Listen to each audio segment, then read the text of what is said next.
The Dave Hooker Show. A presentation of Off the Hook Sports. Objective insight, expertise, top guests. Available on YouTube, Apple, Spotify, and the Off the Hook Sports app. Download now for free. Also available on offthehooksports.com. I compute and obey. Now to Dave Hooker. Ready. We are off and running to begin a huge week as the SoftVols didn't really surprise anybody because they did exceptionally well and they advanced. And then the Diamond Vols did kind of surprise some people based off where they were headed, and kudos to them. So a big lineup on tap as we're going to discuss 4 downs. Josh Heupel versus other second-year coaches in UT history. But help me with that because I was thinking about our production meeting. He would be a third-year UT coach in UT history. So, Caleb, after our 3:15 a.m. production meeting, I have a question. So how are we positioning this later in the program? Oh, we are comparing Josh Heupel we are comparing his second year to that of other second-year coaches in Tennessee history, what they've done in their second years. Gotcha. And spoiler alert, Lane Kiffin didn't make the list. No, he did not make the list because he didn't make it to year 2. Also, today's tough question. Urban Meyer calls the NIL a fancy word for cheating. That'll be what the H? And Josh Heupel versus Brian Kelly, who's better schematically? This should be an interesting conversation because I do like a little bit of the old school pro style type of approach to knock Josh Heupel whatsoever. And then before we get into it, predicting the Vols' 8-game conference schedule for 2024, because we got into scheduling info and we got into the 8-team permanent playoff model, the 9-team permanent playoff model. And we both agreed that Caleb, essentially, the SEC, who is pretty definitive for the most part in their decisions, got a little bit wishy-washy. So they'll go 8 in 2024, which I don't think is what they want to do long-term. Good morning to everyone. Hit the like button. If you haven't subscribed, do that as well. So what do you got, Caleb? Let's go ahead and get to today's tough question, predicting Tennessee's 2024 schedule, which will be just right around the corner. Today's tough question brought to you by crafttreats.com. Today's tough question. Take a side. Take a stand. The Dave Hooker Show, a presentation of offthehooksports.com. All right, so we'll predict Tennessee's 8-game conference schedule, and it's brought to you by Craft Treats. Go to crafttreats.com, use the promo code OFFTHEHOOK, and you will get 20% off any of their fine products, all homemade, holistic there. But they've got the CBD derivatives where they can take care of your pet's anxiety issues, arthritis issues, or digestive issues. They are awesome. So they're the chill pills. But use the promo code OFFTHEHOOK and you get 20% off any of their products. So predicting the Vols' 8-game conference schedule in 2024. A lot of these schedules are still up in the air, right, Caleb? Because we just now decided as a region, a conference, that on Friday it would be an 8-game schedule instead of a 9-game schedule, which I think is a shame. So when we look at Tennessee's schedule, what do you think? So my guess is, based on things I've heard, because this is such a stopgap moment, because really they just couldn't come to an agreement, I do believe they're going to keep all the rivalries they can intact for 2024, which leads me to believe that Tennessee is going to still be playing Vanderbilt, Kentucky, Florida, Georgia, and Alabama. I think they're going to play all 5 of those games next year. They had better, and if that's your stopgap, then I can roll with that. I hate that they're even having to use a stopgap. I think it's a sign of some troublesome leadership at the top. I don't want to call it incompetent because I think Greg Sankey does a great job for the most part. But yes, this is not a good sign that Tennessee and the other SEC schools are a little unsure about their schedule past 2024. So I hope it's as close to what Tennessee had last year, because I like all of the rivalries pretty much except for Missouri, to be real honest with you. Missouri could fall off the face of the earth, and I would be fine with that. But I hope it pretty much stays status quo and stays the same. And isn't that part of the reason that you're doing this stopgap situation in 2024? I would think. Yeah, that's the big reason. And I'm with you. I like the rivalries. Even people are going to call me crazy. I know Tennessee-Kentucky is not a rivalry in football, but it's a college sports rivalry in the sense that Tennessee dominates Kentucky in football, Kentucky dominates Tennessee in basketball, and basically where the rivalry comes into play is one team likes to try to get the better end of upset the other team in one of the other sports, basically. Okay, so let's do this for just a second if we can. What are the rivalries that Tennessee has? Because Tennessee, and listen, if you're another school we mention, don't take this as any sort of insult, or if you're another school we omit, don't take this as an insult, because Tennessee is a weird school that has a ton of rivalries, right? I mean, they have a ton of rivalries and no like natural Michigan-Ohio State style of rival. Or I was going to use Auburn, Alabama. I mean, there's no, this is a rival that can't go away. They're all like, these are good rivals. Yeah, it's like that date you go on, and you're like, yeah, that was a good date. That wasn't a great date. It's not like I met my soulmate, and it wasn't a complete dump either where I'm never going to call the other person back. But they're all kind of really, really good dates where you're like, there's a possibility there. So Tennessee, Kentucky is a rival because partly of basketball.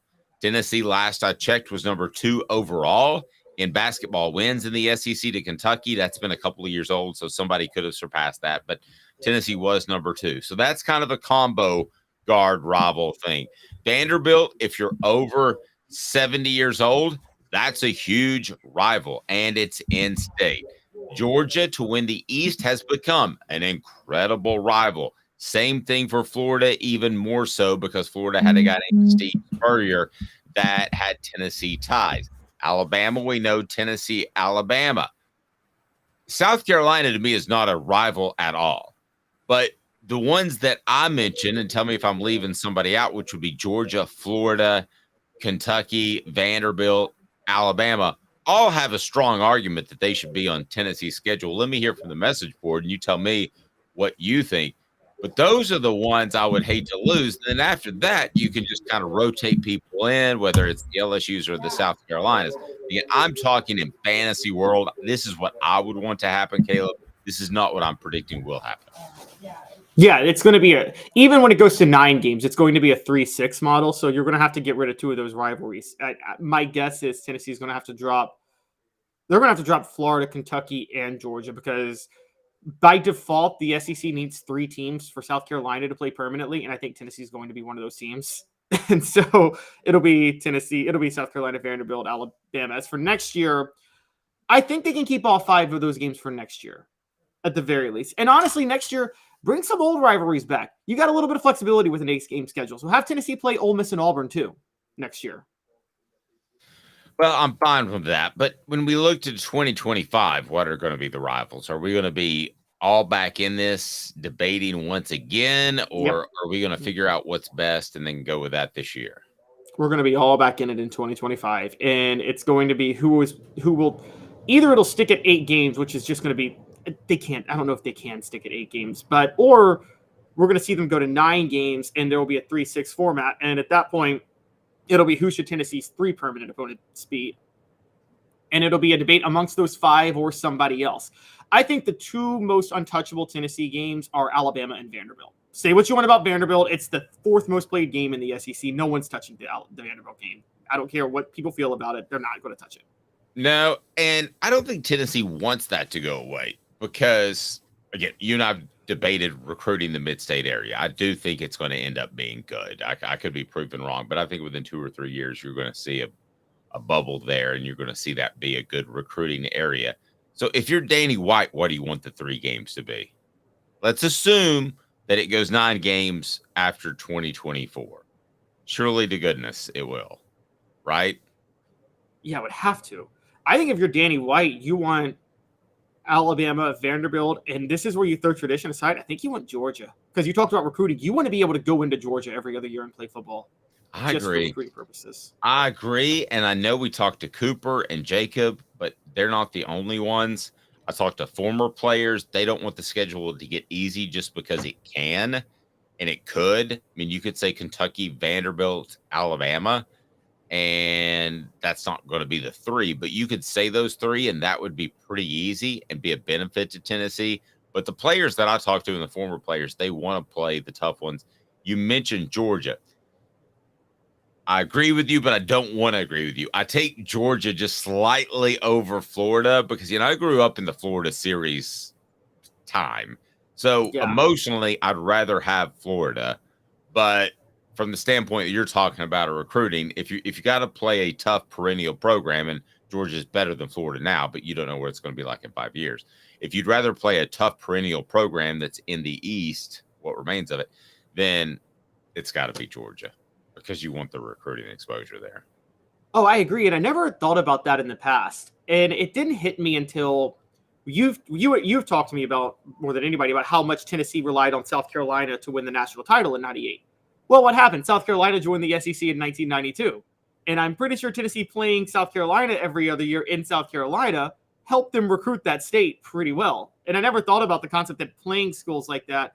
And then in basketball, I don't know if you know this, John Calipari, when he took over Memphis back in 2000, he canceled series with Ole Miss and Tennessee. And he had a good point. Memphis has very good high school basketball talent. And he was like, why should I let these schools come into Memphis to recruit talent when we have to go to their places? And it's not like you can go to Knoxville and recruit the same level of talent.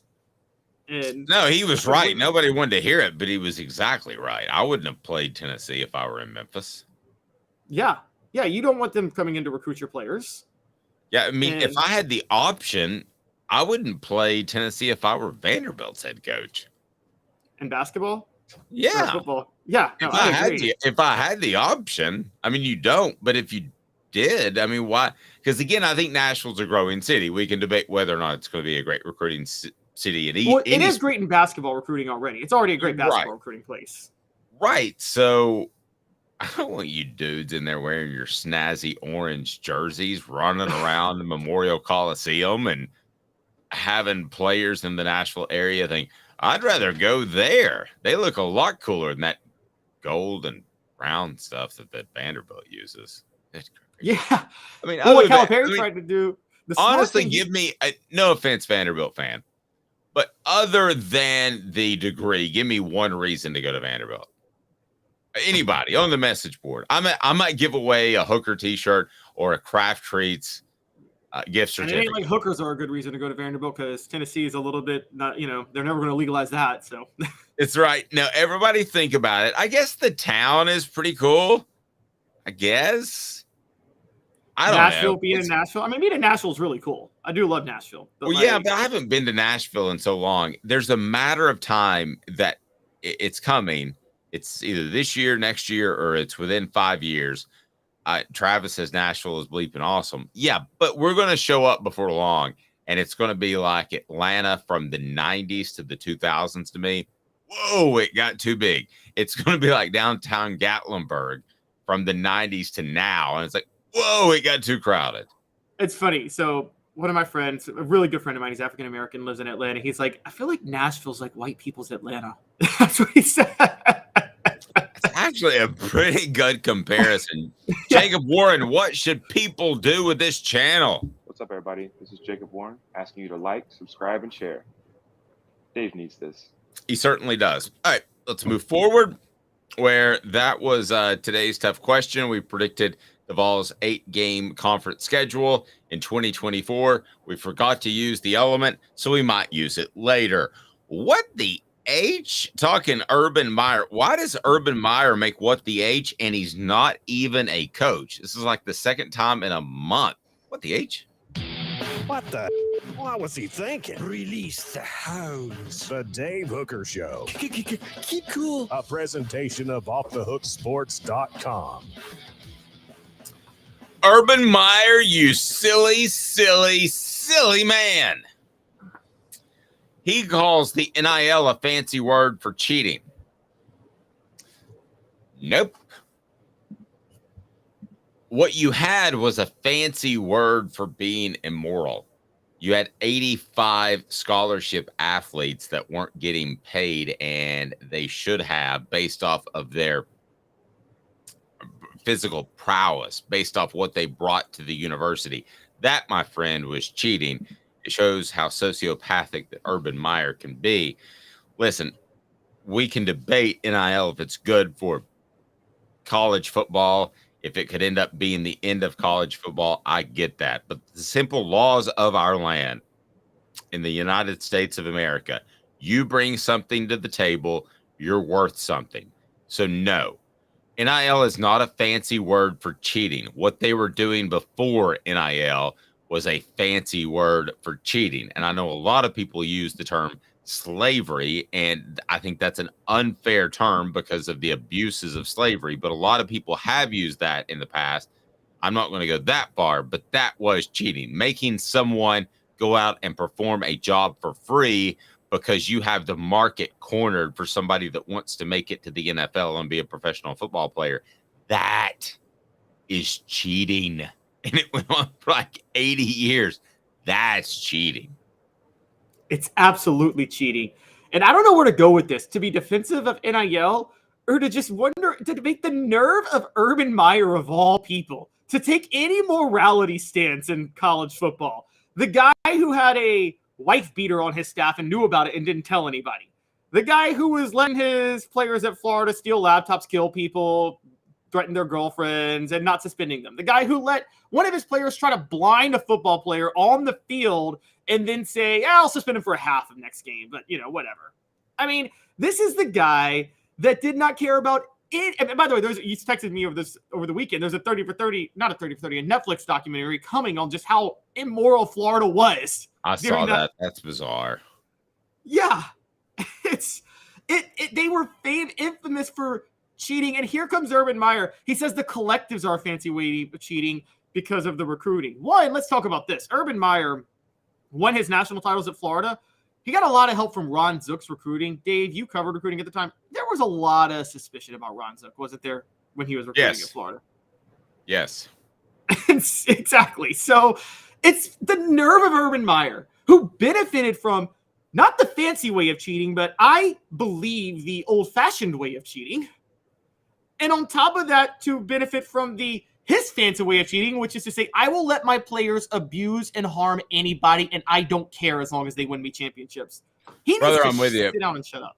I think we're both dead right for two different reasons. Okay, so I'm going to go the history of it, and I'm not going slavery, but I'm going to say to some extent indentured servitude is what it was, because you didn't have another option. At least in the NBA, you could go to Europe for a year, right, and then come back. Right. You didn't have another option. It was really disgusting.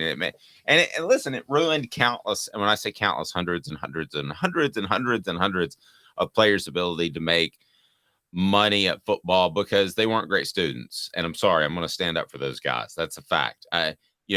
Caleb, he may not be able to add up numbers, but he produces value because he's a great writer and he's great at video editing. He does so many other things. So to say that, oh, you're not great at this, so you can't succeed at this job. He actually happens to be really good at numbers too. But if I said that would just be stupid, that would be stupid on a whole different level. And it was legislated.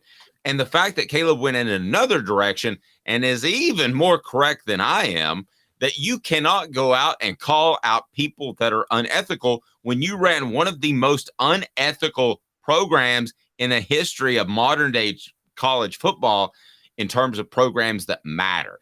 There may be somebody doing it at West Virginia North State via the I-24 corridor school university.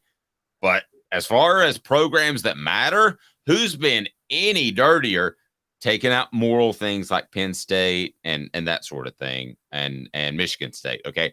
But who's been any dirtier other than those totally immoral schools on the college football scale? Who's been worse? Who's been worse? Yeah, nobody. It's not even close. Urban Meyer towers above everybody. And he's been a fraud like this for a while. I don't know if you know this, but this was about when Jameis Winston was at Florida State. Urban Meyer had the nerve, I kid you not, to go on Bill O'Reilly when O'Reilly was still on Fox News and say, it'd be really hard for me to let a player like Jameis Winston on my team.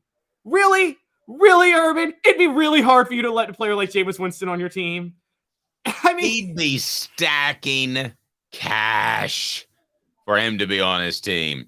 He would be stacking up cash bigger than that alligator that was on Naked Jim McElwain. He'd be stacking up 850 pounds of bull shark cash is exactly what he would be doing. Travis says Nashville, Kid Rock's. You can throw a rock on Broadway and it will hit the best bar you've ever been to in your life.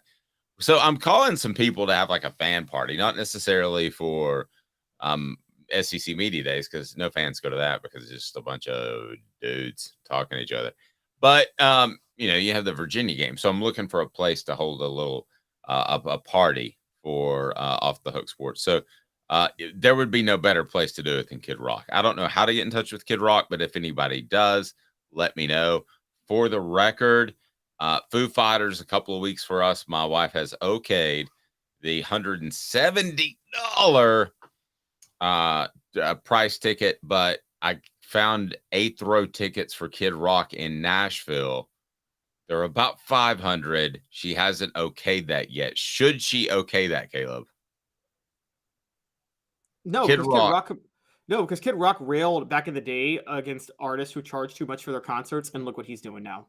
Sell out. I thought you told me that Ticketmaster got their claws in that or something. Yeah, but Kid Rock was like, what Kid Rock was taking the stance on, I won't perform at the venues that do that. Well, it looks like you're going to perform at the venues that do that, Kid Rock. And also, I don't like Kid Rock's whole fake redneck persona. You grew up in the suburbs of Detroit, okay? And you're pretending like you're some country boy who grew up in the rural areas of No, you are a suburban kid. He pretended to be some hip hop kid in the 90s, from inner city of Detroit. He's not. Now he pretends to be some redneck. He's not. Although, to be fair, kind of fits in with Nashville, because the one thing Nashville is it's like a fake redneck town. It's a bunch of kids who grew up in the suburbs that pretend they grew up redneck. Same way Atlanta. Most of the people there aren't even from Tennessee. Exactly. By the way, Fred White will kill me on this. Atlanta's the same way with hip hop. A lot of kids who grew up pretending to be from the hood, but they really grew up in the suburbs, like John Morant. If you see Kid Rock in concert, it will change your life. Oh, I'm sure he's musically he's very talented, and I'm sure he would be great in concert. I just don't like the fake redneck persona. I never like it. I didn't like it when Kenny Chesney did it. Okay, I didn't like it when these country music artists put on makeup and cowboy hats and tight jeans and pretend they grew up redneck when in reality they grew up in the suburbs and privileged as heck, and they never worked a day in their life for anything. I thought you were a big Taylor Swift person. She doesn't fake being a redneck. She owns being pop. Okay, 2 minutes. And how does Josh Heupel compare to other second-year coaches in SEC football? In Tennessee football history? He does all right. Let's just say that. 2 minutes back.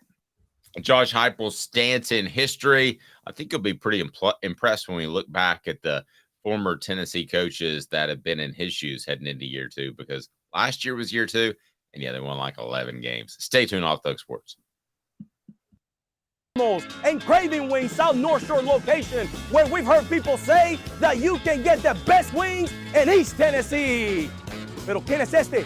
El número 87, Jacob Warren. I'll just do 6 on my sauce 87, please. Imposible, señorita. Dale 6 más. Look at these wings. Perfectas, deliciosas, fantásticas. Man, I don't know what you're saying, but it sounds awesome. How do you say fresh, never frozen in Spanish?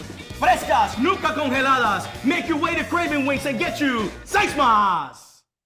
What was funny about Kate is we were a full continuum of care at that time. We had detox, we had inpatient, we had outpatient. So we were doing a lot of the things that we do now. But now we just do them so much better. It's really a simple program, but we're complicated people. I am what I am, and now I got to do something about it. You can take your life back. Call Cadis today. Got cataracts? We can fix that. Never miss another moment. With a little help from Doctors Campbell, Cunningham, Taylor, and Hahn at ccteyes.com. Do you want to own the more that owns every job? Then get to Vassy Lawn and Garden in Cleveland and get you a Toro. I'm David Vassy, here to talk to you about Toro. With a Toro Zero Turn, you'll get more out of every minute and you'll reach the finish line faster. At Vassy's, we like to say, no matter if you're mowing 3 acres a week or 11 lawns a day, homeowners and business owners alike find confidence in equipment they can trust from top to bottom. Vassy Lawn and Garden, Highway 60 North in Cleveland. Man alive, it's worth the drive. Our family has been creating jewelry since 1986, each piece unique with a story all its own. I'm Rick Terry with Rick Terry Jewelry Designs. I'm a jeweler, and I want to be your jeweler. We're grateful that you chose us to be Knoxville's best jeweler. My family and staff look forward to serving you. So please come see us. Kingston Pike and Campbell Station Road in the heart of Farragut and downtown on Gay Street, right next to the Tennessee Theater. A college football tradition like no other. Yes, sirree, boys and girls. Or a guy that just won't leave. Wow, that is sad. The Dave Hooker Show, YouTube, Apple, Spotify, and the free Off the Hook Sports app. A presentation of Off the Hook Sports. Back to Dave Hooker. So on the surface, year 2, if we had to grade it, looks like what? Caleb Calhoun, it has to be an A+, right? You beat Alabama, you beat Florida, Georgia is Georgia. I don't know. Do you want to say A because of the South Carolina collapse, the Columbia collapse? It has to be A for 2 reasons. There are second-year coaches that have won national titles, including Urban Meyer. Yes, I called him Urban Meyer. But also just relative to Tennessee football history. There are 2 coaches who had better second years than Josh Heupel. Not by much, but if we're judging by championships, they had better second years.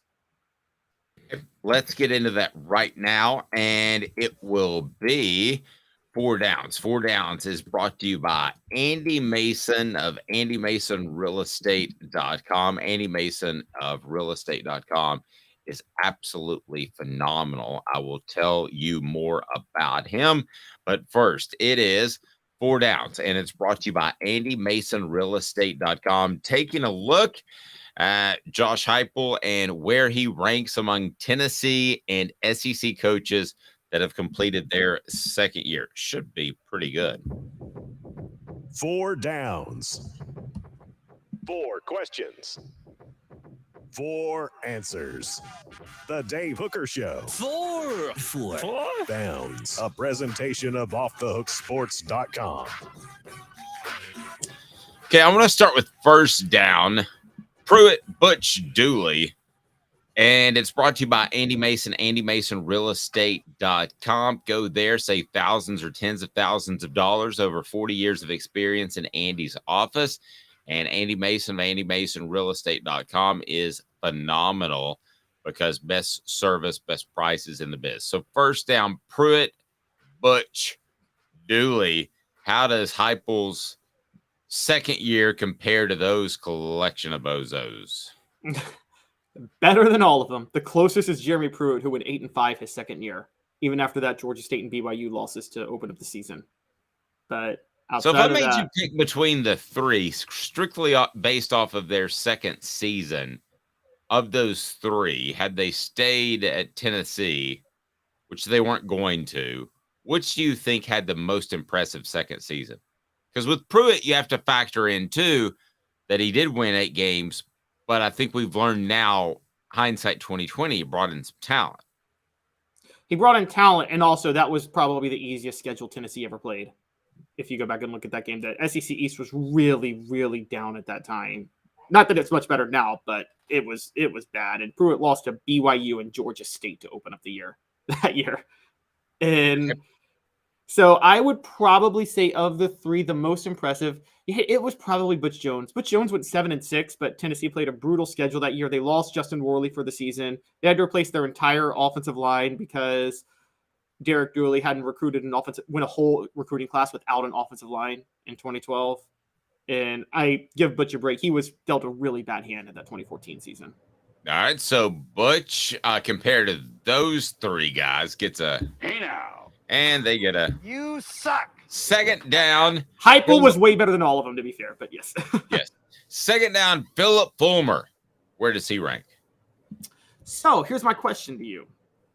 Do we count Fulmer's second season 1994 or 1993, given the fact that he partially coached in 1992? Man, I thought you'd go there. I would probably count it 1993 because you didn't have to clear the program hasn't been recruiting at a high level for a while, which you do with most second-year coaches, right? So, yes. I mean, and he was in charge for a good part of the year anyway. So I'm going to say 93, but let's take a look at both years on Second Down, brought to you by AndyMasonRealEstate.com. So 93 was the seventh. It'd be the seventh best second year in Tennessee football history for coaches. There were six others. Pretty good. It is. But if you do 90, because he went 10-2, but I argue the 93 team underachieved. If you look at the talent on that 93 team, there's no reason they shouldn't have won a national title that year. Honestly, they were loaded with talent. That seemed, when you ask about year two, it made it difficult because year three to me was kind of like the transitional year where it was Philip Fulmer got his claws in it and that was his team. Whereas 92, you didn't have the year two bump in the road. I'm sorry, 93. You didn't have the year bump in the road. That's difficult. Okay, so but anyway, and 94. Go ahead. Sorry. Yeah, 94 he went 8-4, and I think people consider that. But everybody, it was a healthy 8-4 season because of what you said. That was a very young team. That was the Peyton Manning class. Everybody knew that the next few years were going to be great. You probably remember, I was too young, but I'm guessing everybody knew the next few years were going to be great after 94, didn't they? Yeah, you had a really good feel after that. All right, so, and then they followed that up in the 95, 96, 97, 98. The 95 class was the top class in the nation. That was before widespread recruiting rankings, but most people consider that the top class in the nation. AndyMasonRealEstate.com. Third down, Caleb Calhoun. And the question I have for you is, how about a guy named Johnny Majors? Year two, Johnny Majors, take me back. All right, Johnny Majors' second season was not as disastrous as his first, but it was not good. He went 5-5-1. I don't know the sentiment of Tennessee at the time because I wasn't born until 1988, but I wonder, it seemed like Johnny Majors had a long leash for the struggles that happened in the late 70s, early 80s. And I'm guessing it's because of how beloved he was and people understood that Tennessee was so far behind on facilities. Because that and everybody had a longer leash. Nowadays, if you haven't made an impact by year three, that's troublesome, right? Yeah, you're gone if you haven't made an impact by year three. Yeah, so back then it was everybody kind of got 5 years. And if you stumbled upon to a good year in 4 or 5, you probably got 7 or 8 years. So I don't think it was just Majors, but the fact that he was a beloved son and had success at Tennessee certainly was a factor. But yes, he got a long time to get things turned around, which he did. But let's go to fourth down. General Nealand. How did he do in his second year? General Nealand had the second best second season in Tennessee football history. He went 8-0-1 that year in 1927, and Tennessee won the Southern Conference, its first Southern Conference title at the time. That year, Tennessee, so for people who don't know the story, General Nealand was hired to even the score with Vanderbilt because Vanderbilt dominated the series. Right. Not Alabama, not Georgia, not Florida, not Kentucky. It was Vanderbilt. That was the one. It was Vanderbilt. Yep. In 1926, he lost to Vanderbilt. In 1927, the year I'm talking about, he tied Vanderbilt. From then on, he dominated to the point to where by the time he retired for good, Tennessee had even the score with Vanderbilt. And this was the last year that he wouldn't beat Vanderbilt. So of the group we mentioned, who had the better second year than Josh Heupel? Is it It's just General Nealand, right? It's just General Nealand. But General Nealand did not have the best second year in Tennessee football history. Oh? that honor rests with, believe it or not, Bowden Wyatt. Hey now. Who took over in 1955. General Nealon, for those who don't know, was forced into early retirement because of his health issues. He stayed on as athletic director, hired Harvey Robinson, one of his own proteges. Harvey Robinson didn't perform well. He fired him, and then he brings in Bowden Wyatt, who I think had like a lot of success at Wyoming or somewhere like that. And Wyatt just walked in there with spurs a jangling, the cowboy hat, and there he is, ready to go. And it was 1956. Tennessee went 10-1. They lost the Sugar Bowl, but as I've told you guys, bowl games don't matter. Keith Jackson, till the day he died. Let me tell you about Keith Jackson. Are you doing it the announcer? Yes, the announcer. Okay. He claimed that he felt Tennessee should have been declared national champions that year. They finished number 2, won the SEC. Johnny Majors finished second in the Heisman that year. They had a very legendary win against an old rival, Dave, Georgia Tech. That was their signature win that year. They beat Georgia Tech 3-0. My interview with Keith Jackson, I think it was the same year that Bobby Bowden won there was a General Nealon Award and there was a Lindsey Nelson Award that would go out to the best coach and the best broadcaster. And they always showed up because they were big awards. They weren't maybe like the Dodd Award, so to speak, but they were big. And I remember interviewing Keith Jackson, and I said, what's the one thing you're looking forward to most in retirement? He goes, well, let me tell you, not looking at a clock, not looking at my watch, not worried about it. And I said, well, that makes sense because in broadcasting, everything's timed out. He goes, oh, you know it. Makes sense. He took a job doing the Pac-12 games 2 weeks later. He did. I remember that. Oh, my God. I got to be honest. When you said not looking at my what, I thought you were about to say not looking at my wife. And I'm like, wow. Yes. Oh, let me tell you, she slipped a bit. Oh, couple other names I want to mention, by the way, before we get out of this topic. Doug Dickey finished in the top 10 his second year, 1965. He did pretty good. And there were Bill Battle, 71, did pretty good, 10-2. John Barnhill, he was mentioned on the message board. John Barnhill, whether he finished in the top 10 his second year, for those who don't know, he coached Tennessee between Neyland's second and third stint, probably weathered the most difficult time period in Tennessee history. This was at the height of World War II. And Barnhill was having to lead the program those 5 years. And Tennessee was very limited in what they could do. All right. So our guy, Caleb Calhoun, has people getting rowdy. And we discussed this at our 2 o'clock and 40 minutes production meeting this morning. And I knew he would do so, but he's like, I'm just going to do it because I'm not scared. I ain't never been scared. I was like, okay, you do it. Today's tough question. Take a side. Take a stand. The Dave Hooker Show, a presentation of offthehooksports.com. I'm curious why you went here. We discussed it in the 2:30 production meeting. Josh Heupel versus Brian Kelly. Who's better schematically? And it's brought to you by Campbell, Cunningham, Taylor, and Honda. Look at me, no contacts, no glasses as well, because I had the LASIK surgery, and it is fantastic. Local doctors that care about you, cataracts as well. And they've got the individual vision centers for your regular checkup. So you got Josh Heupel versus Brian Kelly. Who's better schematically? Now, if you can define, as we did this morning at the 12:45 a.m. production meeting, if you can define what you mean schematically, do you mean across the board? Do you mean just on offense? You mean offense, defense, special teams? I'm assuming you don't mean putting together a program, which people could argue I've got a scheme of a method for putting together a program, but define what you mean by schematically. Yeah, I was thinking specifically offense since they both come from an offensive background. And I'm saying one game for your life, who do you trust to put together a better offensive game plan?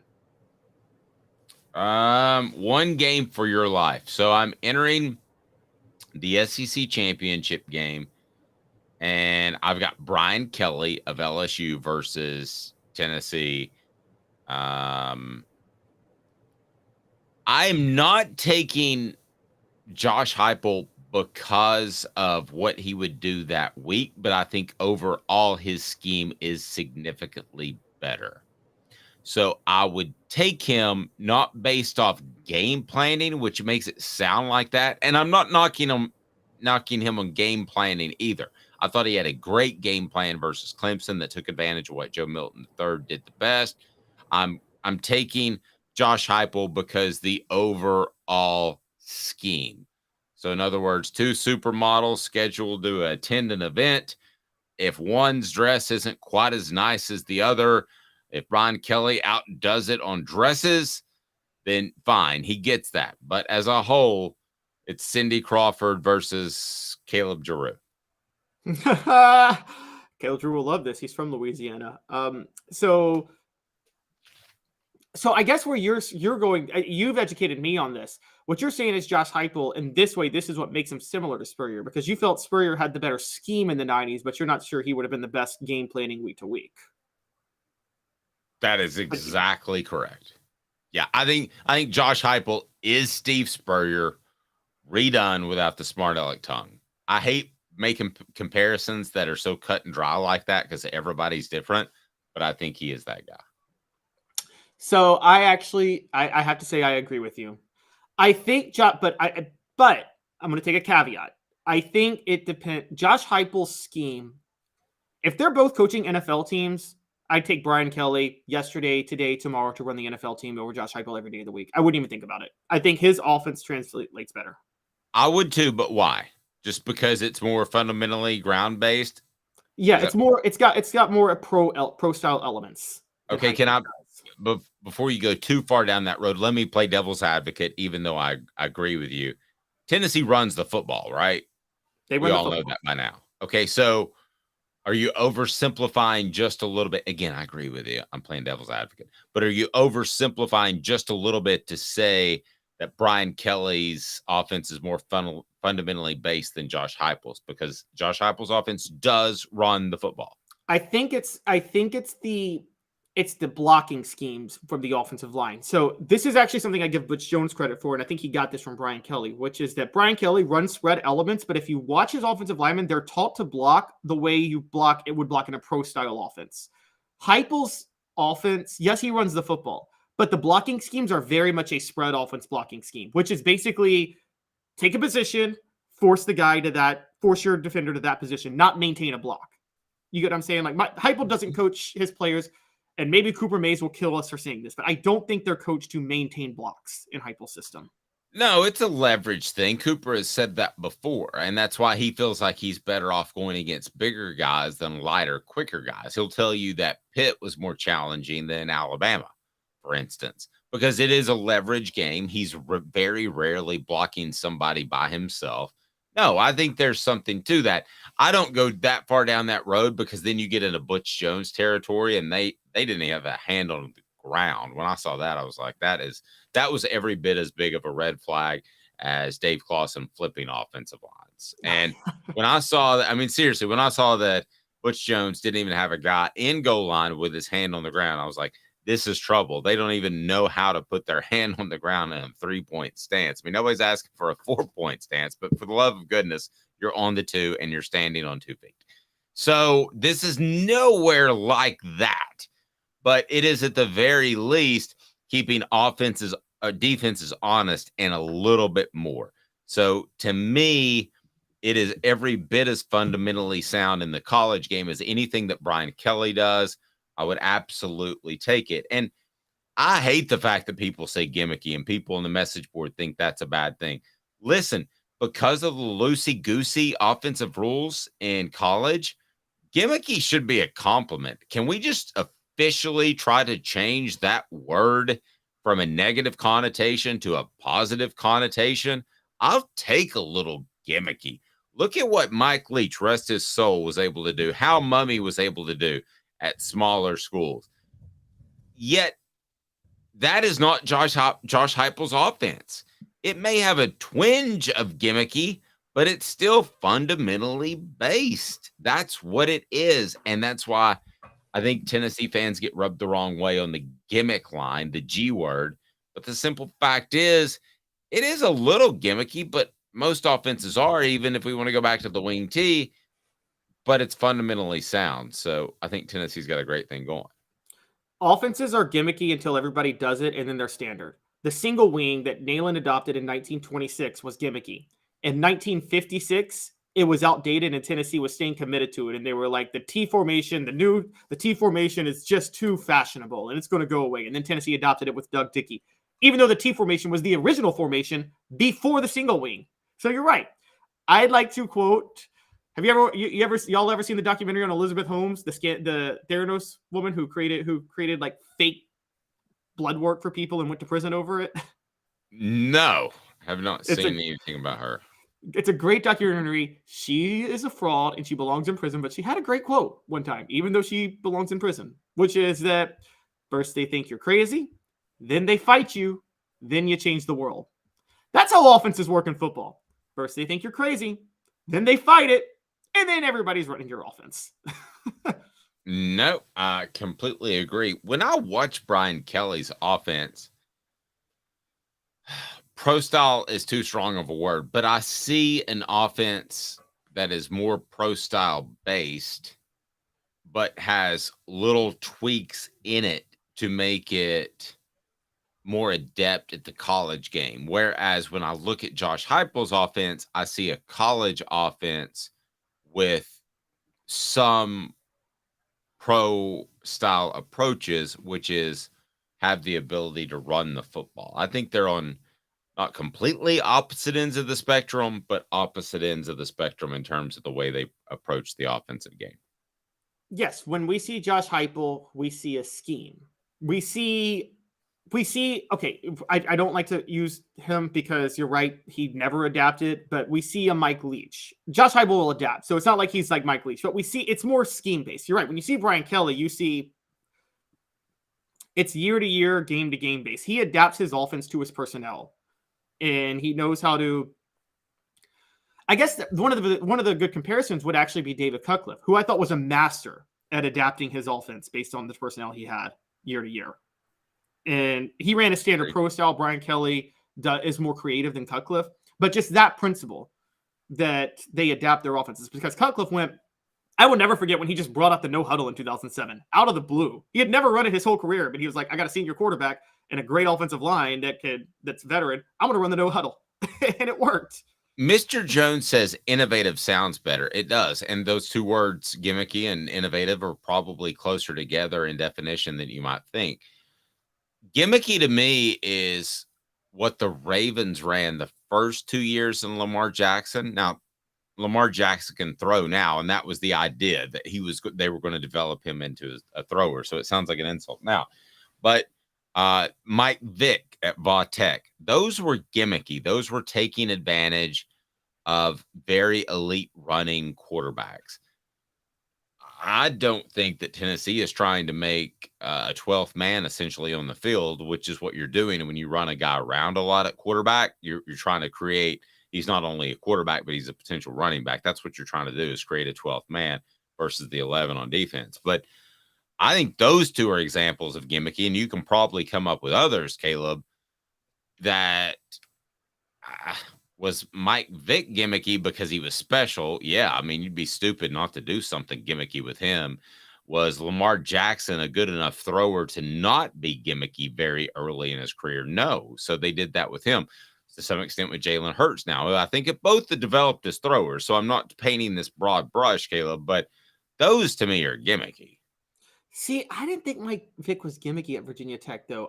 What Virginia Tech did to me, what Frank Beamer did, was similar to what I felt Bobby Bowden did with Charlie Ward, which is I don't think they had a scheme. I think they just had a very dynamic athlete at quarterback, and they basically were like, snap the ball and make something happen.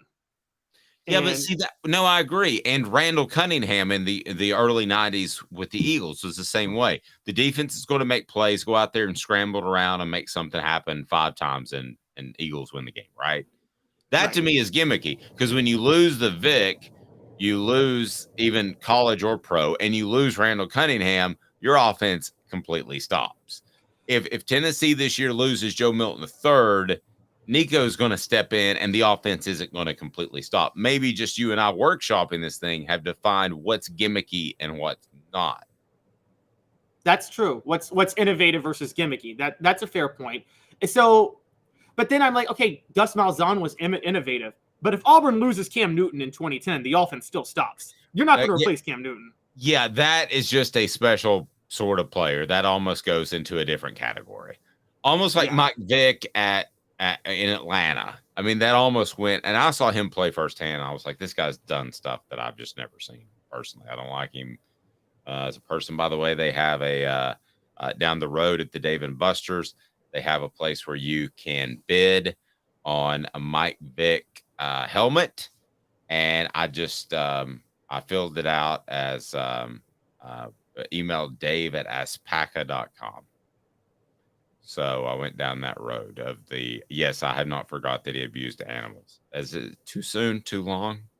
No, I'm one of those people. I do believe it's the biblical Saul to Paul story, and I believe in redemption, but there are some things it's like the level I don't think people understand the level of animal abuse that went on in the dogfighting ring. I mean, they were like electrocuting and drowning dogs after they lost. It was just bad.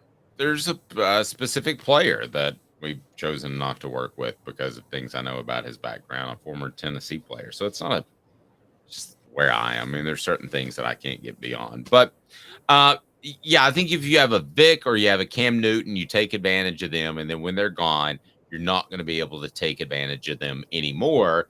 So you better have something good to go. So what happened in those particular cases with Frank Beamer? What happened with Gus Malzahn? You had coaches that couldn't continue that offensive success without those very special players. I think the question you have to ask yourself is how in the world did they get those players in the first place?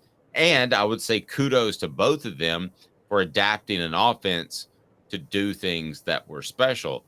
But still, I look at both of those situations and those were gimmicky because you had a guy that was so special.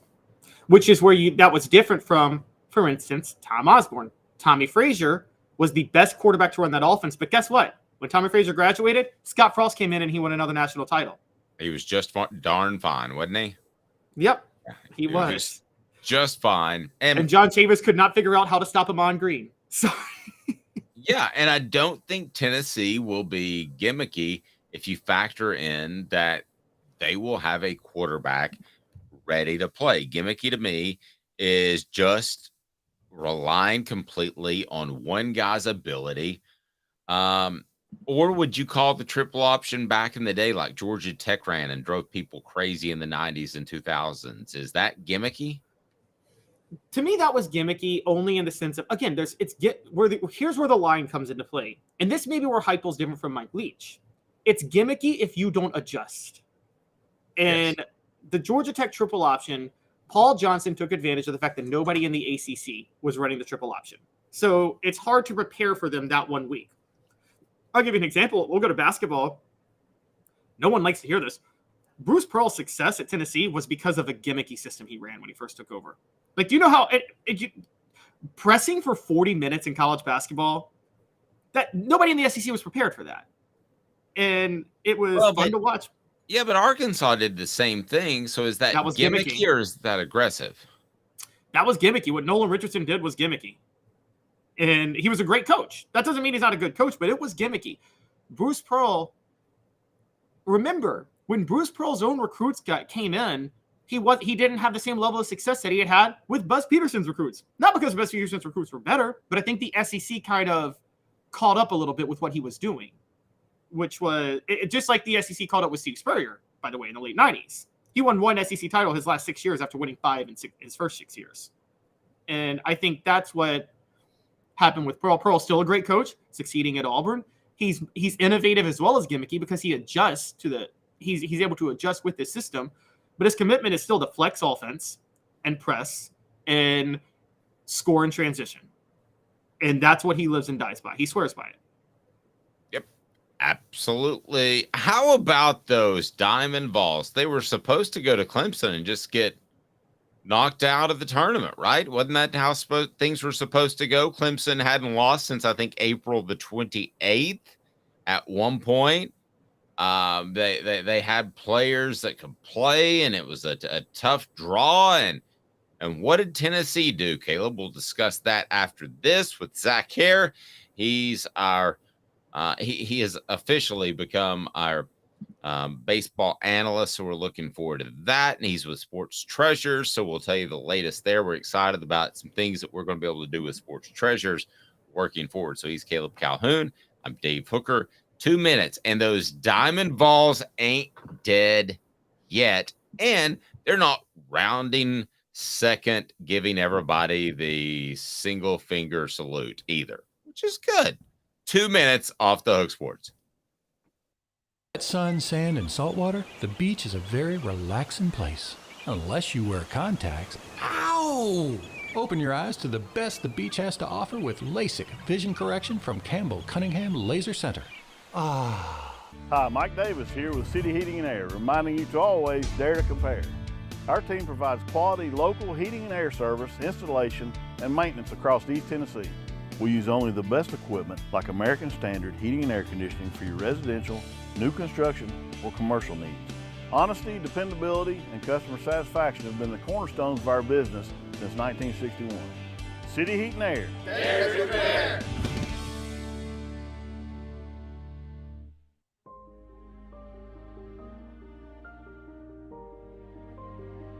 Our family has been creating one-of-a-kind pieces of jewelry in West Knoxville since 1986. Each piece is a combination of unique processes that bring your idea to life.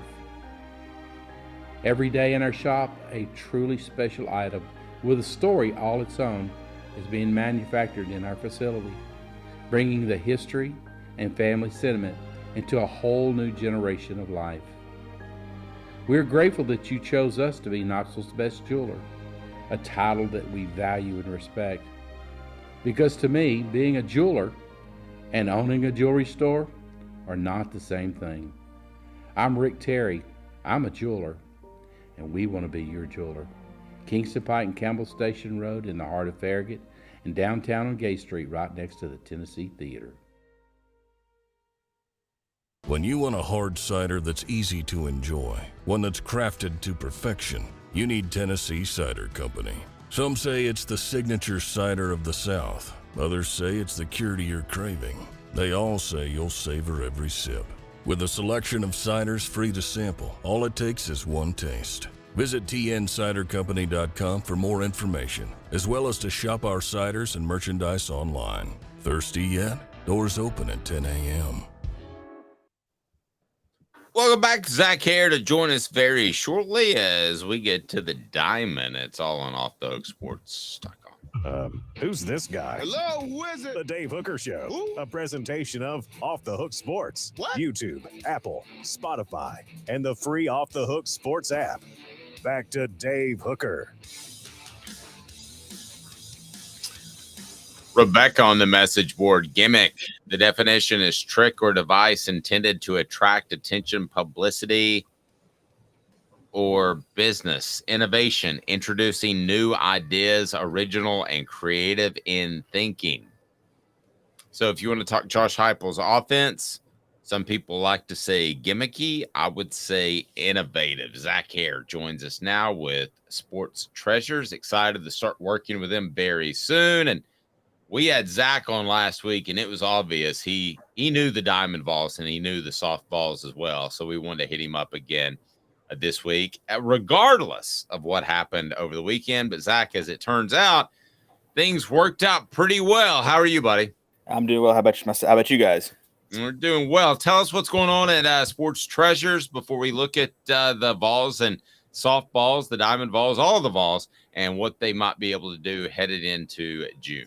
Yep. So the big one this week is Series 2 baseball comes out on, should be here Wednesday. So you'll have some of your bigger rookies in there. Anthony Velopa will be the big one for the Yankees. That's what we got going on this week. We had our anniversary sale last week. Got some leftovers still with as I was joking around here in our social media, it's we've got 3 racks of clothes up front of damaged, dirty, and slightly inappropriate clothing. And by slightly inappropriate, it's 2 racks full of Washington throwback Commanders. Nice. Well, I've got some Hooker shirts if you want to go with inappropriate yeah. that I can hook you up with. Let's Let's get rolling with the Diamond Vols. I mean, there's every reason for them to go to Clemson, not have the excitement of last year. Clemson was on an incredible run. There's every reason for them to go to Clemson, and the season is over. And you say to yourself, well, it wasn't 2022, but kudos to them. They made a run, but they didn't do that. They had the right mindset going in. I know you've worked around the team before. What signs did you see that they had the right mindset early on? I think really after the Vanderbilt game when they had hit the walk-off home run there, I think that's what turned it. And what Vanderbilt was doing at that point in time, I think that showed them, hey, with the media saying what our fans were saying leading into the season, we can do that. We have that capability. I mean, they're statistically looking, our bullpen is best in the country. I mean, you've got what should be 3 top half of the first round draft picks in this year, next year's draft with, Burns at the time, who's now moved to the bullpen, but with Beam next year and Dolander this year, and Andrew Lindsay just coming out of nowhere to really do what he's done, especially to be a Friday night starter in the SEC. That takes a nice little different person mentally to be a Friday night starter in the SEC. But I think that was when that hit, that proved that I think the players saw they could do it, and that they had gotten to the point before that home run of, hey, let's just go out there and have fun. And I think that was just two worlds colliding. It made a perfect storm. So Zach, where does Zane Denton's performance over the weekend rank in most clutch performances ever by a Tennessee athlete? I mean, I think Peerless Price, the 98 national title game. Yep. Is that on that level? It's I don't know if it's quite to that one. I would put it maybe up close to where Gilbert's grand slam was against I'm drawing a blank, Wagner, I believe it was 2 years. When we hit it to go on to win that first game of the regional a couple years ago. But definitely that was big. Him especially, being a transfer, and he's been a clutch player. Who I was watching the game on TV, talked about how he hit a walk-off grand slam, I believe it was, in Little League World Series as a kid. So he's always had that, what seems to be the clutch factor. I would definitely think baseball-wise, clutch it's going to be in your top 5 or 6. I was a little young when Helton played here. I'm sure he had a few as well as Condridge. Maybe Dave knows some of those he can. Thank you. I was ready. Yes, I was at school during the Todd Helton years, but not the Condridge years. And so, but overall, Tennessee, I think you'd be flirting with top 10. You've had some good football and basketball ones to go around.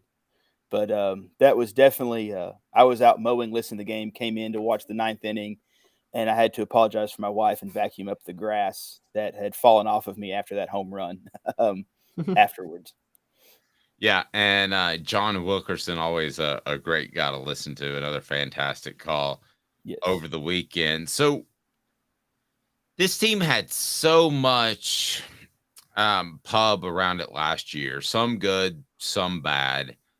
Zach, how would you compare going into the second week of the playoffs with this kind of flying under the radar? May not be the right term, as opposed to rounding second and giving the one finger salute. I mean, how would you weigh both of those as far as your confidence level going into these games? So obviously we're not sure if we're playing Penn or Southern Miss yet. If it's Penn, all things point to us being home. If it's Southern Miss, still up in the air. I would hope we would host either way, but I know Southern Miss has hosted in the past, so they do have the facilities large enough to host. Kind of a lot of things that reminds me of, and you see a lot of times in sports, is, the 98 national championship team in football. The 97 team was loaded, came up short. Last year's team was loaded. Obviously this baseball team had a lot more pressure coming in than the 98 Vols football team did. But I think you can see a lot of comparisons as the pieces are there, but they're more of a team. You don't have the personalities of Gilbert, and you don't have the personalities that Beck had, and those guys, you've got, I was at the first pitch banquet this year, and Burns was the player at my table, and he is extremely quiet, very laid back type of guy. And you see what he's on the mound, and you see that emotion. Dolander's kind of similar. He's a little bit quieter of a guy, but then you see him, see that emotion as well on the mound. And there's a lot of comparisons. I feel like this is more of a team that doesn't have the superstars. There's, last year, if you needed a big hit, you were waiting on Gilbert, Drew to come up to bat and make that big hit. This year, pretty much 1 through 9, they're all, I feel like, pretty close to that same level, can make a hit when you need it. Inslee on Saturday night was the one that got the hit to drive in Maui. Well, he was, I believe, 0 for 4, 0 for 5 before that hit, and he was, 1 for 17 his last few at bats before that to step up and make that hit to get in. And so I think that flying under the radars helped them. After they fell early in the SEC season, they've picked back up. No one was really talking about them. Tennessee was the first team to clinch a spot in the Super Regionals. Mm-hmm. So I think I like where they're going, and I like what kind of matchup they're going to have, especially if they can be at home for the Supers this coming weekend. I know Caleb wants to jump into softball. I remind people that Sports Treasures right there on Broadway is your home for Tennessee memorabilia and more. They just have a fantastic store, whether it's cards or memorabilia, collectibles. You need to get to Sports Treasures on Broadway. Portions of the program also brought to you by City Heating and Air Conditioning. Integrity matters. Go to cityheatandair.com. Caleb, turn me to some softballs. Before I get to softball, I just have to say one little thing, which is just to go back with a guy like Zane on the team. You're saying they're headed in one direction. Anybody? Oh my gosh, is that like a pop music joke? It's a boy. There was a boy band named One Direction with Harry Styles and a guy named Zane. So, and now they all gone in their own direction. They have. Right. They have. But the baseball new name team of the band is Separate Directions. Yep. The baseball team is still headed in one direction, though. So, go ahead, Kev. So, Zach, on the other side, does the softball team have any chance of beating Oklahoma or winning the College World Series with Oklahoma in there? Or is this like North Carolina women's soccer back in the day? It's going to be tough when you got to beat them twice. There was an article here I believe it was the paper, Fridays when they played Oklahoma, I believe. And they talked about, I read through it, and Karen Wick talked about how she had rested her 2 pitchers to basically save them for their 2 games coming up today, or game today and then possible game tomorrow against Florida State. Oklahoma is so good across the board. I don't know. I mean, you might get them once, but to have to beat them twice, it's kind of the old adage, if you beat them in game 1, they're going to be ticked off in game 2. Of course, anything happened in game 3, but then if they beat you in game 1, can you put it together for 2 back-to-back games? But I think it's going to be tough. I think Florida State will be they're a good matchup with Florida State, hopefully to at least get to the championship series, as they said multiple times on the TV this weekend with Charlotte. If Tennessee gets to the championship series, they'll have their chip in their chair, and that's all you can ask for. Hey, Zach, I know you're at Sports Treasures right now, so we want to let you go here in a little bit, but there's a fine line between knocking on the door, like just every year, year in and year out, and then not winning a championship, and then it almost works against you. Where are the weeklies right now in your mind? Because they're knocking on the door. Reminds me of Florida State in the 90s, to date myself. And they're knocking on the door. Tennessee was one of those teams in the 90s. But at what point do you wonder, I'm not sure that they're going to actually be able to get it done for whatever reason? I don't know if it's so much them, but the teams that are around them. I mean, if you look at what they have this year, pitching is phenomenal. They've got great hitting. They've got all the parts you're looking for. I think that, kind of like we said with UNC in the 90s with soccer, you're just facing a juggernaut, unfortunately, that you can't. I don't know what you can do to topple it, but I don't know, I think they can get it done here. We talked about, other week. I think they have the parts here, but I would say they're knocking. But until Oklahoma decides to give someone else a chance, I think that knocking on the door may be the ceiling. All right, great stuff. Go ahead, Caleb. I would just say, I would also point out that to think about women's sports, a lot of people don't know this because it's crazy to think about, but in the 70s and the 80s, Pat Summitt was knocking on the door a lot and could not get over the hump and win a national title. Yep. And then she won 8. Yep. Great point. All right, so what do we got going on, Zach, at Sports Treasures? People need to get down there now. Yep. Yeah. Like I said, getting ready for should be Wednesday, should be here. Series 2 baseball. That's their big flagship, one of the big flagship products for the year. We'll have that in stock. A few other products come out this week. Geared up, getting towards the heart of baseball season, and then football season will be here before we know it. Yeah, well, trust me. We do have a bunch of UT signed mini helmets behind me that we got in this past weekend from somebody. So, yeah, the 98 championship guys. Yeah, Zach had me in, and he just wanted me to sign a bunch of helmets. So yeah. It actually devalued them tremendously. Yep. So now our Hendon Hooker shirts are dual purpose now. That's right.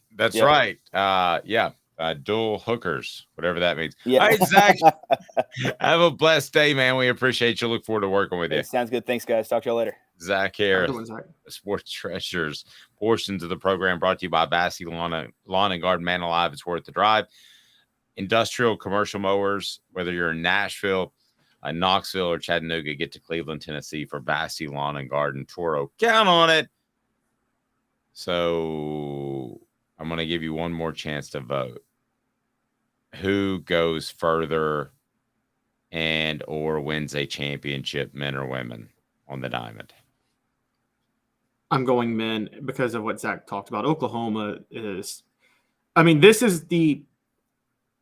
like the Oklahoma football team of the 50s, that had that 47 straight game win streak with Bud Wilkinson. That's what Oklahoma softball is right now. Or the Nebraska of the 90s that Tennessee ran into a couple of times. That's true. Tennessee was better than that Nebraska team. Yeah, shorter span, but right. They just Tennessee did what they did, and they were probably going to beat you at it. Yeah, I just maintain that if Peyton Manning's not hurt, and Tennessee has a defensive coordinator that knew anything about the triple option, Tennessee could have won that game. What year? 98 Orange Bowl. Yeah. 97, 98. 97, 98. Yeah. Well, Peyton shouldn't have played. He was also on David Letterman showing off his big swollen knee like 4 days before the game, which was not the smartest move in the world. I mean, his pants wouldn't wrap around his knee. Do you remember that? I actually do, funny enough. And I actually remember there were questions about his NFL future because of that knee for a minute. Yeah, it was a bursa sack. So there's one sack you don't want to hurt. It's a bursa sack. That ain't the only sack you won't. He's Caleb Calhoun. I'm Dave Hooker. Weekdays at 10 o'clock. This has been a presentation of Off